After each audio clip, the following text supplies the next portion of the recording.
सभी साथियों को जय हिंद।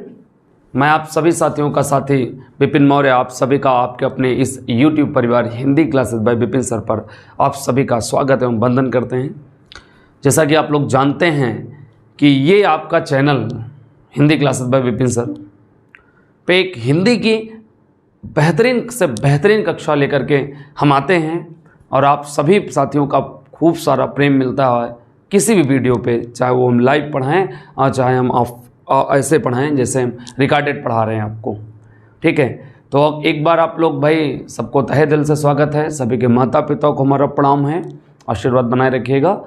और सभी साथी से गुजारिश है कि वीडियो आप लोग शुरू करें हैं तो अंत तक ज़रूर देखेंगे। ठीक है, तो ज़्यादा बात ना करते हुए हम लोग आज जिस मुद्दे पर चर्चा करने के लिए, जिस टॉपिक पे चर्चा करने के लिए उपस्थित हुए हैं वो है हमारे भक्ति काल के, सगुण काव्य धारा के, राम काव्य धारा के एक महान कवि गोस्वामी तुलसीदास।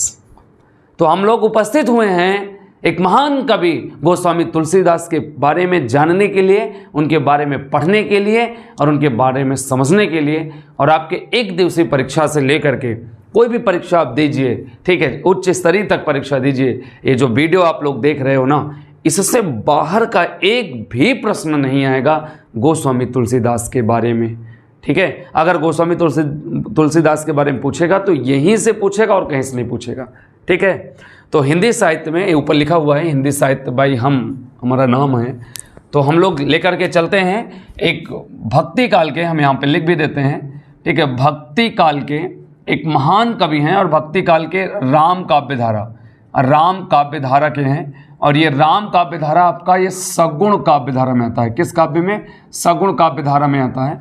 और आपको थोड़ा सा हम परिचय करा दें कि भक्ति काल को दो वर्गों में बांटा गया है, एक निर्गुण काव्य धारा और एक सगुण काव्य धारा। निर्गुण काव्य धारा जो होता है, दो वर्ग हैं निर्गुण काव्य धारा के भी, एक ज्ञानाश्रयी और एक प्रेमाश्रयी। और सगुण काव्य धारा के भी दो रूप हैं, एक राम काव्य धारा और एक कृष्ण काव्य धारा। तो हम लोग जो उठा रहे हैं आज का टॉपिक जो है ये राम काव्य धारा के लिए है। ठीक, और राम काव्य धारा में एक महान कवि हैं जिनका नाम है तुलसीदास। ठीक है, और हम इनका पूरा इज्जत से नाम लिखते हैं। ठीक है, गोस्वामी तुलसीदास। और यही आपको पढ़ना है आज। और मैं बता रहा हूँ, आप लोग सांस रोक लीजिए अपनी और अपने कॉपी और नोट्स खोल लीजिए, मज़ा आने वाला है, ज़बरदस्त वीडियो बनने वाला है, देखिए ज़रा से। ठीक, तो गोस्वामी तुलसीदास की मैं बात करूं, गोस्वामी तुलसीदास ऐसे कवि हैं, ऐसे महान कवि हैं कि जिन्होंने पूरे संसार में, पूरे विश्व में, पूरे भारत देश में, ठीक, सबके मुख पे राम का नाम ले आए। आज हम लोग हर जगह पे, हर मकसद में, हर कार्य में राम का नाम ले रहे हैं। तो उस राम का नाम हमारे मुख पे लाने वाले एक महान कवि हैं गोस्वामी तुलसीदास। ठीक, और इन्होंने अपने ग्रंथों में ऐसा राम को बनाया है, ऐसा ग्रंथों में अपने राम को ऐसा वर्णन किया है कि एक पुरुषोत्तम कहलाए, नरोत्तम कहलाए और सबके रूप में, ईश्वर के रूप में सबके अंदर विद्यमान हुए। तो राम को ईश्वर बनाने में, राम को पुरुषोत्तम बनाने में, राम को नरोत्तम बनाने में, राम को युगों युगों तक याद कराने में, राम को हर मुख पे लाने वाले एक महान कवि हैं गोस्वामी तुलसीदास। और गोस्वामी तुलसीदास के पहले की कहानी मैं बताऊं, ठीक है, तो तब राम केवल एक इतिहास थे। राम को इतना कोई नहीं मानता था, राम एक इतिहास थे, राम का नाम लेते थे लेकिन एक इतिहास के रूप में। तो गोस्वामी तुलसीदास के बाद जब इन्होंने अपने एक महाकाव्य ग्रंथ की रचना की, सबसे बड़े ग्रंथ की रचना की, श्री रामचरितमानस, उसी समय के बाद ऐसा ये छाए गोस्वामी तुलसीदास, ऐसा ये राम का नाम छाया जिससे आज हम पूरा विश्व और पूरा देश नाम ले रहा है राम का। ठीक, तो चलिए ऐसे कवि को, ऐसे महान कवि को हम लोग पढ़ते हैं और वर्णन करते हैं, और आप लोग वीडियो पूरा अंत तक जरूर देखिएगा। ठीक, चलिए भाई, पहला प्रश्न यहां से बनेगा कि गोस्वामी तुलसीदास किस काव्य धारा के कवि हैं? तो ये राम काव्य धारा के कवि हैं।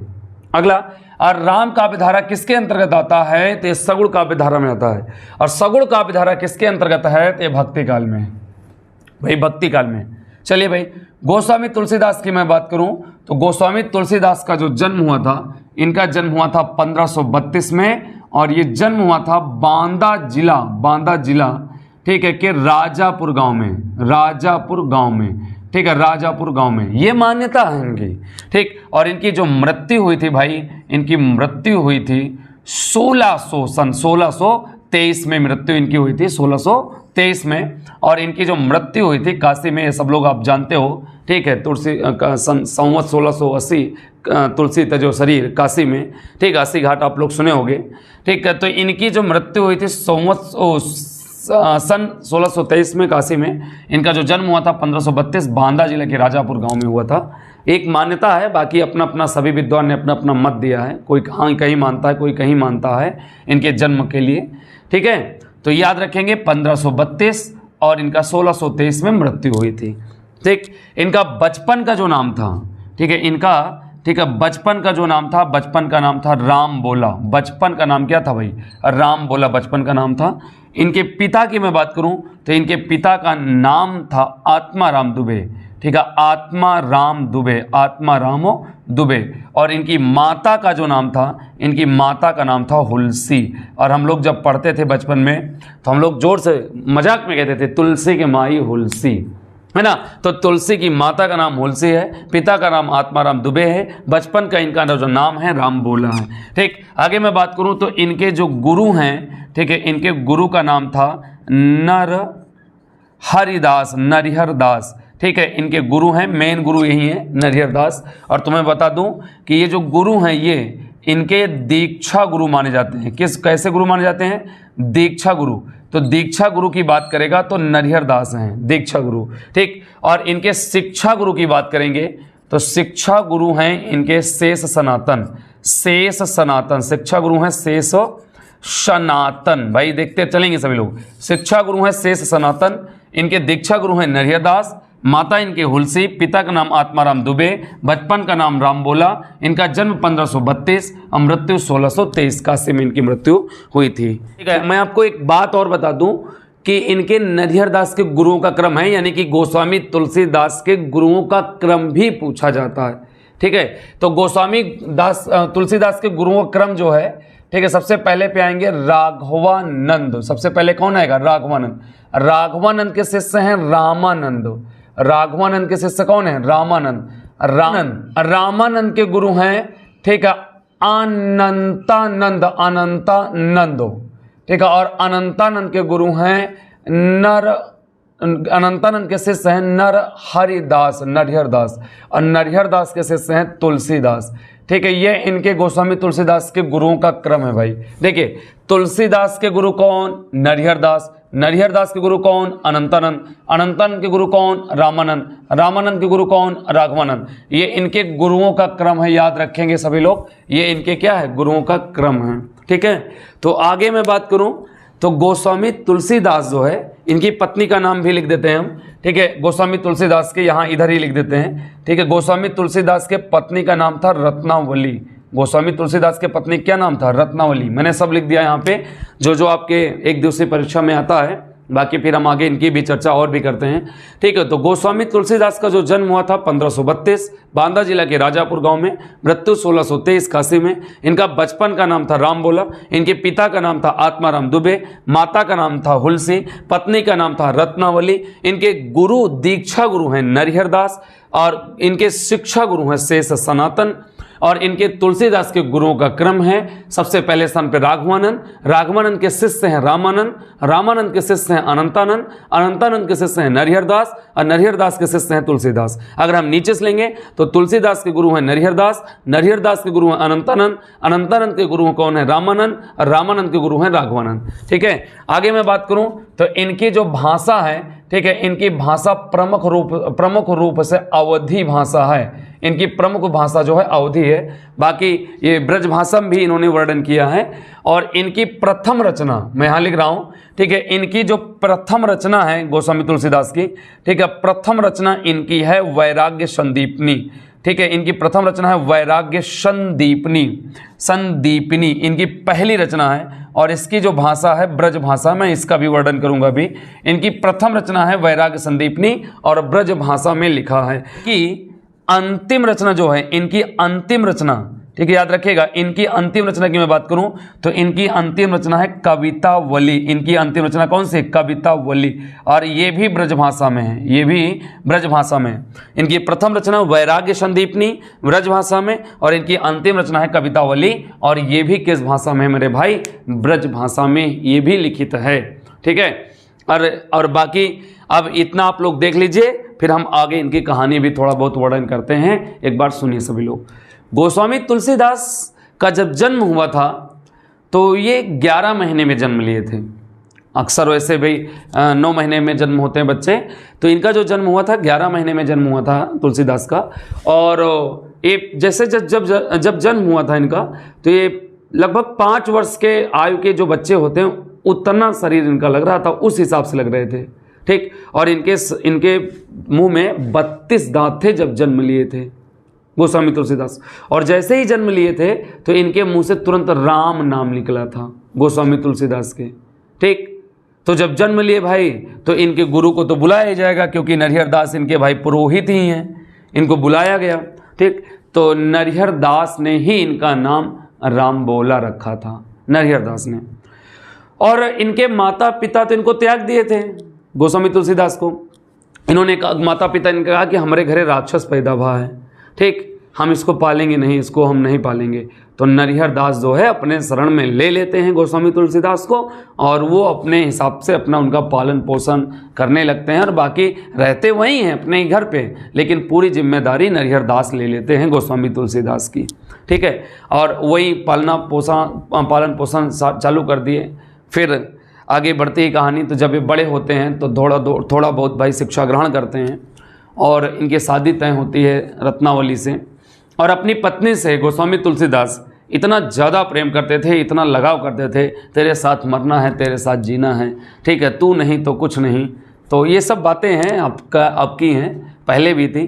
तो गोस्वामी तुलसीदास इतना प्रेम करते थे, इतना प्रेम करते थे अपनी पत्नी रत्नावली से कि उनके बगैर ये रह नहीं सकते थे। आखिर एक बार हुआ क्या, गोस्वामी तुलसीदास काली रात में, ठीक है, नदी पार करके पहुंचते हैं, बरसात हो रही भीगते भीगते, ठीक है, रत्नावली के यहाँ। और ऊपर सांप जा रहा था, उसी को पकड़ करके ऊपर छत पे चढ़ जाते हैं, कमरे में चले जाते हैं। तो रत्नावली के पास पहुंचते हैं, ठीक। तो रत्नावली वहीं पे इनको एक पंक्ति बोलती हैं, मन नहीं लागत तो है दौड़े आए हो हमारे साथ, दौड़े आए हो, कटाक्ष बोली है, चले आए हो हैं। महेंद्रा कथाओ कहे, अरे कम से कम 2-4 दिन 5 दिन 10 दिन रह ले दिया, घरे गाँव कहा थी ना, एकदम महेंद्रा है, दौड़े चले नहीं हैं, ठीक, चले जाओ, एकदम पूरा एकदम बेइज्जती करवा दिए हो। और गोस्वामी तुलसीदास के ना यह बात रत्नावली के इनके हृदय में लग गई, इनके मन में लग गया, और यही बात उनका वैराग्य की रास्ता दिखाया गोस्वामी तुलसीदास को, ठीक। वहीं से ये वैरागी बनने का प्रण किया कि लौट आए, फिर कहें कि अब कुछ नहीं, अब हमको कोई मतलब नहीं, सिर्फ अब प्रेम करेंगे तो ईश्वर से करेंगे, प्रभु से करेंगे, और किसी से हम प्रेम नहीं करेंगे, ठीक। एक संक्षिप्त वर्णन मैं कर रहा हूँ, कहानी तो इनकी बहुत बड़ी है क्योंकि वीडियो बहुत लंबा हो जाएगा। एक संक्षिप्त वर्णन कर रहा हूँ कि आपको बड़े आसानी से आपको समझ में आ जाए, ठीक। तो वापस जब ये चले आते हैं तो फिर वहीं से इनके मन में भाई अपना उठते बैठते हैं, तो इनके मन में आराध्य के प्रति एक भाव जागृत होता है, जिसको हम लोग साधु सन्यासी और वैरागी कहते हैं। और वहीं से फिर उठाते हैं अपना लोटा डंडा सब पूरा कपड़ा लस्ता, पहुंचते हैं वृंदावन। अब वृंदावन पहुंचते हैं, वहीं कुटिया जमाते हैं, नरिहर दास वहीं रहा थी। तो पहुंचते हैं तो फिर वहीं पर ये वैरागी बन जाते हैं पूरा, और वैराग जीवन यापन करने लगते हैं, और रम जाते हैं एकदम पूरी प्रकार से।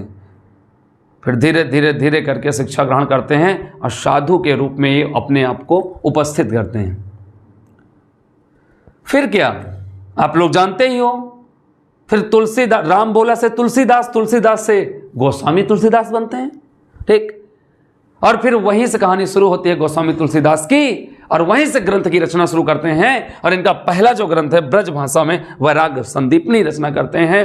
और इनके टोटल जो ग्रंथ हैं गोस्वामी तुलसीदास के, मैं यहाँ लिख रहा हूँ इनके टोटल ग्रंथों की संख्या, ठीक है, टोटल ग्रंथ जो है इनके 12 ग्रंथ हैं, ठीक है, गोस्वामी तुलसीदास के 12, जिसमें से, ठीक है, इनके जो 5 हैं बड़े ग्रंथ हैं, ठीक है, 5 इनके बड़े ग्रंथ हैं और 7 ग्रंथ इनके छोटे हैं, ठीक है, 7 ग्रंथ इनके क्या हैं, छोटे हैं, और 5 ग्रंथ इनके बड़े ग्रंथ में हैं। अभी मैं ग्रंथ भी लिखेंगे आपको, और ग्रंथ भी लिख करके पूरा दिखाएंगे। अब गोस्वामी तुलसीदास को पूरा खत्म करना है हमको, ठीक। एक संक्षिप्त वर्णन है एक दिवसीय परीक्षा के लिए, ठीक। तो इनके ग्रंथ 12 ग्रंथ हैं, 5 बड़े ग्रंथ हैं और 7 इनके छोटे ग्रंथ हैं। और एक बात आपको मैं और बताऊं कि गोस्वामी तुलसीदास के ऐसे बहुत सारी कथाएं हैं, बहुत सारे ऐसे कहानियां हैं गोस्वामी तुलसीदास के बारे में, बहुत सारी कहानियां, ठीक। एक बार तो हुआ था, क्या था कि गोस्वामी तुलसीदास को एक बार स्वप्न में इनको एक मनुष्य के भेष में इनको एक प्रेत का दर्शन होता है, प्रेत मिलता है। और उस प्रेत से ये हनुमान जी का पता पूछते हैं गोस्वामी तुलसीदास। और हनुमान जी का पता इसलिए पूछते हैं कि राम के दर्शन होंगे। हनुमान जी भाई राम के पास तो है ये हैं, ठीक। तो राम का हनुमान जी पता बताता, प्रेत इनका हनुमान जी का पता बताते हैं कि हाँ हनुमान जी मिलेंगे।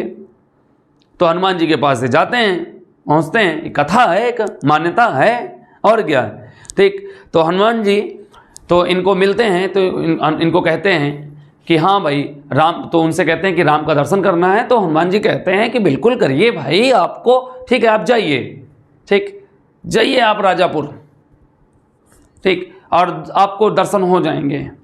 जब वहाँ से निकलते हैं तो 2 घोड़े पे सवार, दिमाग मस्तक पे चमक, मुख पे मुस्कान, 2 धनुर्धर घोड़े पे सवार हुए इनकी ओर बढ़ते हैं। आखिरकार ये पहचान नहीं पाते हैं, आगे निकल जाते हैं दोनों लोग धनुर्धर जो घोड़े पे सवार हैं।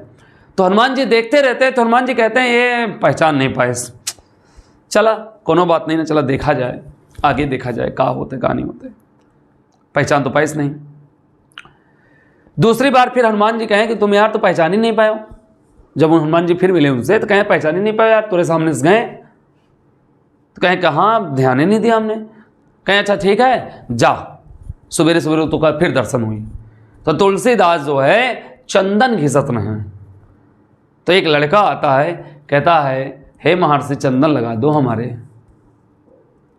तो सोचते हैं भाई हनुमान जी की शायद अब क्यों ना पहचान पावे या भूल ना जाए।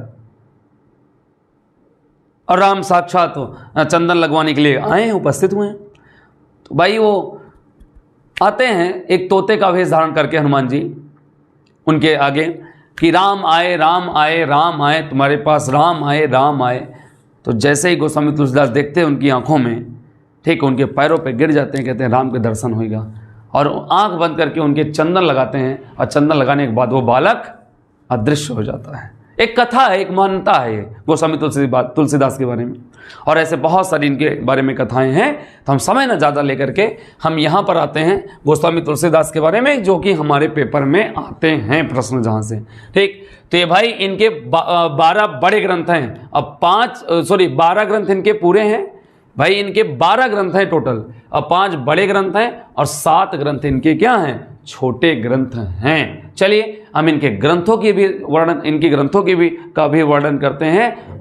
हम आ गए हैं गोस्वामी तुलसीदास की रचनाओं पर, उनके ग्रंथों पे, कौन सा कितना ग्रंथ है इनके, कौन से छोटे ग्रंथ हैं, कौन से बड़े ग्रंथ हैं, ठीक। तो यहाँ से देखते हैं गोस्वामी तुलसीदास के टोटल 12 ग्रंथ हैं, मैंने आपको बताया जैसा कि, और 12 ग्रंथों में आपको बताया था कि 5 ग्रंथ इनके बड़े हैं और 7 ग्रंथ इनके क्या हैं, छोटे हैं, ठीक। तो देखिए सब लिखा है इसमें।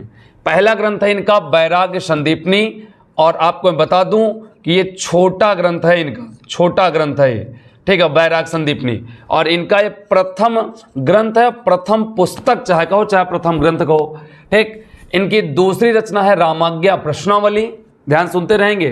वैराग्य संदीपनी, रामाज्ञा प्रश्नावली, रामलला नाचो, जानकी मंगल, श्री रामचरित मानस, ठीक है, पार्वती मंगल, कृष्ण गीतावली, इसको पदावली रामायण भी कहते हैं, विनय पत्रिका, दोहावली, 12वें रामायण और कवितावली। 12 ग्रंथ हो गए, 1 2 3 4 5 6 7 8 9 10 और 11 1 12। ठीक, अब इसमें देखिए वैराग संदीपनी की जो भाषा है भाई ब्रज भाषा है, और इनका ये छोटा ग्रंथ है, ब्रज भाषा है। ठीक, और वैराग्य संदीपनी में साधु सनैनी के वैरागी जीवन का वर्णन इन्होंने किया है, वैरागी जीवन का, साधु संतों के बारे में। रामाज्ञा प्रश्नावली में, ठीक, अवधि भाषा में है, ये लिखा हुआ है अवधि भाषा में, जिसको दोहावली भी कहते हैं, छोटी दोहा, बड़े ग्रंथ हैं, और ये बड़ा ग्रंथ है रामाज्ञा प्रश्नावली।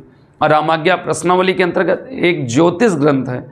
ठीक, इसमें ज्योतिषी के बारे में बताया गया है। ठीक, रामलला नाचो ये ठेठ अवधि में है, और ये छोटे ग्रंथों में है। किस ग्रंथ में? छोटे ग्रंथों में, ठेठ अवधि।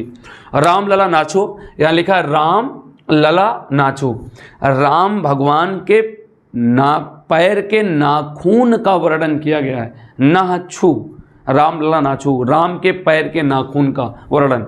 जानकी मंगल, ठीक है, ये छोटा ग्रंथ है, ये भी छोटा ग्रंथ है, और इसकी भाषा अवधि है। जानकी जानते हो सीता जी का पर्यायवाची है, सीता जी को कहते हैं। और जानकी मंगल में सीता और राम के विवाह का वर्णन किया गया है। ठीक, श्री रामचरितमानस, और ये अवधि में है, और ये बड़ा ग्रंथ है, और अभी मैं इस पर भी चर्चा करूंगा, श्री रामचरितमानस पर कंप्लीट चर्चा करेंगे। और इनका ये सबसे बड़ा ग्रंथ है श्री रामचरितमानस, और ये इनका महाकाव्य भी है। और आगे मैं बात करूं पार्वती मंगल, ये इनका छोटा ग्रंथ है, पार्वती मंगल छोटा ग्रंथ है।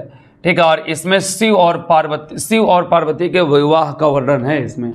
ठीक है, कौनन के 10 मूड़ कौनो बिना मूड़ के, गदहन के सिंह जामी हाथी बिना सूंड के, सीरा पे गंगा हंसें, सीरा पे गंगा हंसें, भुजानी माँ भुजंगा हंसें, हाँस ही को दंगा भयो नंगा के विवाह माँ, यानी हास्य रस का है, इसी का वर्णन है। और कृष्ण गीतावली ये ब्रज भाषा में है, और ये भी इनका छोटा ग्रंथ है। कौन सा है भाई? छोटा ग्रंथ है इसमें इनका है। ठीक है, इसके बाद गीतावली है, और कृष्ण गीतावली में कृष्ण का वर्णन है इसमें भाई, कृष्ण गीतावली। और ये कृष्ण गीतावली तब लिखे थे जब गोस्वामी तुलसीदास सूरदास के संज्ञान में आए थे। ये दोस्त हैं दोनों जने, तुलसीदास और सूरदास।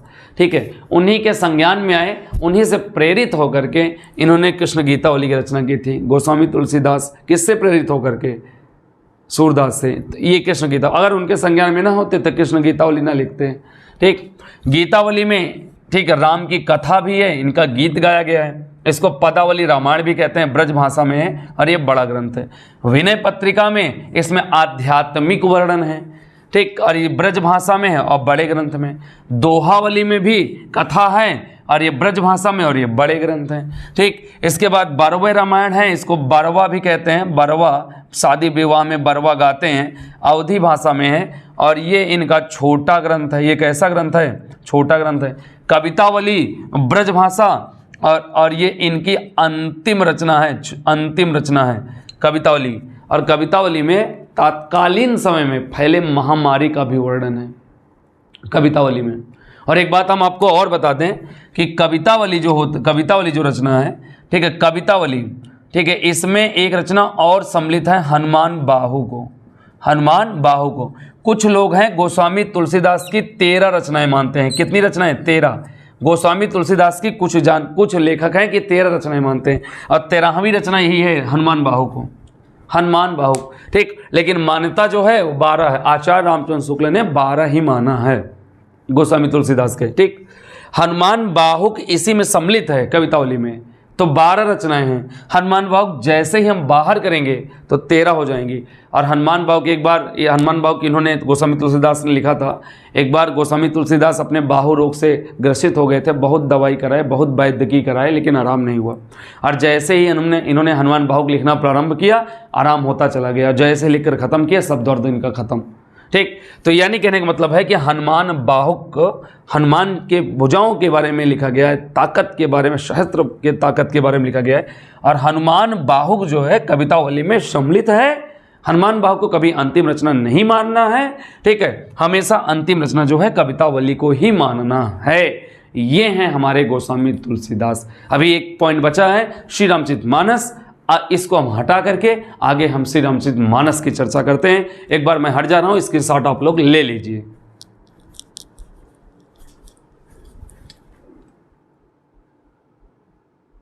हाँ चलिए भाई, हम लोग चर्चा करते हैं श्री रामचरितमानस।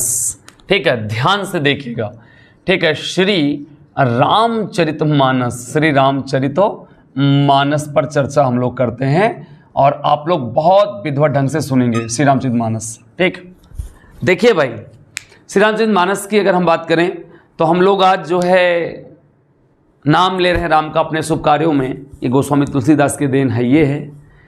और जैसे कि श्री रामचरितमानस का कहीं पर पाठ हो रहा है, हम लोग उल्टा बोलते हैं, गलत बोलते हैं। हम लोग क्या बोलते हैं, रामायण हो रहा है, रामायण बैठा है और चलिए रामायण कहाँ चली, कहाँ गए पापा, रामायण कहाँ गए। तो रामायण शब्द गलत है। क्यों? क्योंकि रामायण महर्षि वाल्मीकि की रचना और संस्कृत भाषा में लिखा गया है। रामायण अलग चीज़ है और श्री रामचरितमानस अलग चीज़ है। रामायण जो लिखा गया है वो राम को एक राजा मान के लिखा गया है, एक उनको भगवान नहीं माना गया रामायण में। रामायण रचना महर्षि वाल्मीकि की रचना है और जिसमें भगवान माना गया। हम शुभ कार्यों में श्री रामचरितमानस का पाठ करते हैं, तो श्री रामचरितमानस का पाठ करते हैं। तो आज के बाद हम और आप और हमारा समाज, हम लोग आज के बाद क्या कहेंगे, श्री रामचरितमानस का पाठ हो रहा है, रामायण का नहीं, है ना। श्री रामचरितमानस और ये गोस्वामी तुलसीदास। चलिए भाई, और श्री रामचरितमानस की बात करें तो पहली बात तो इसमें 7 कांड हैं। कितने कांड हैं भाई? 7 कांड हैं श्री रामचरितमानस। ठीक है, इसके रचनाकार कौन है? वही गोस्वामी। ठीक है, गोस्वामी जी, गोस्वामी तुलसीदास इसके रचनाकार हैं, गोस्वामी तुलसीदास। और इसमें कांड कितने हैं? 7 कांड हैं, 7 कांड हैं, 7 कांड हैं, 7 कांड हैं। ठीक, चलिए सबसे पहला जो कांड है मैं आपको पूरा भी लिख के दिखा देता हूं। सबसे पहला जो कांड है, सबसे पहला कांड है बाल कांड, ये भी क्रम पूछा जाता है।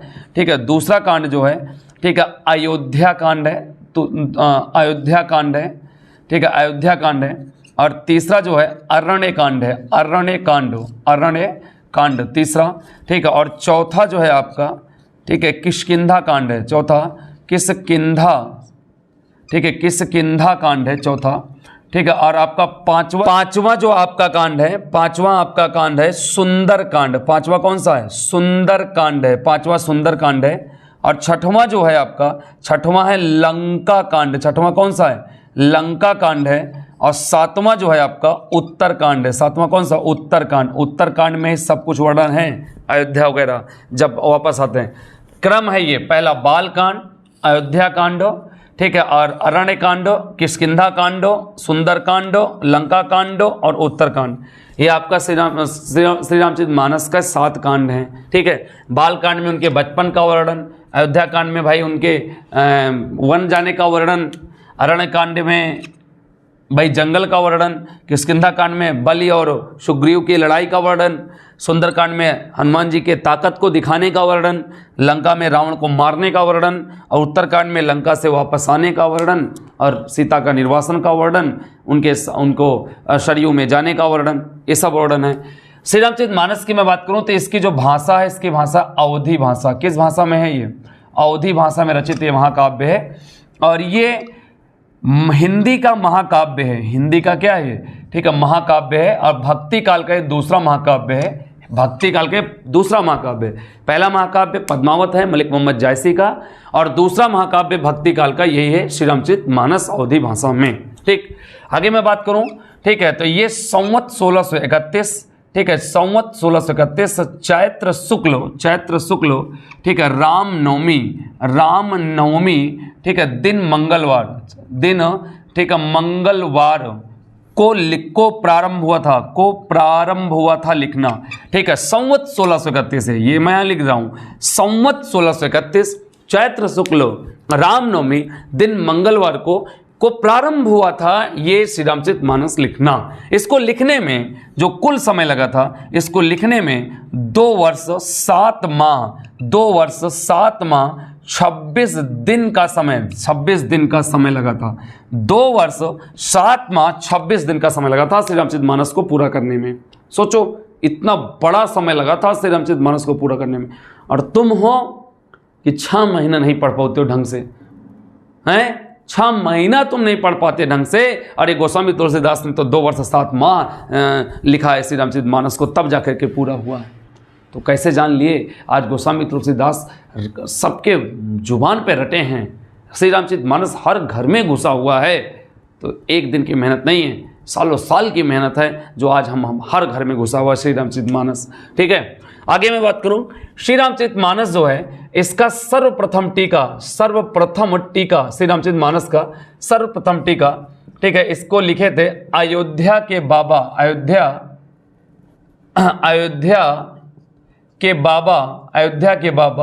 रामचरण दास ने लिखा था, अयोध्या के बाबा। ठीक है, सर्वप्रथम इसका श्री रामचरितमानस का सर्वप्रथम टीका अयोध्या के बाबा रामचरण दास ने लिखा था, समझे।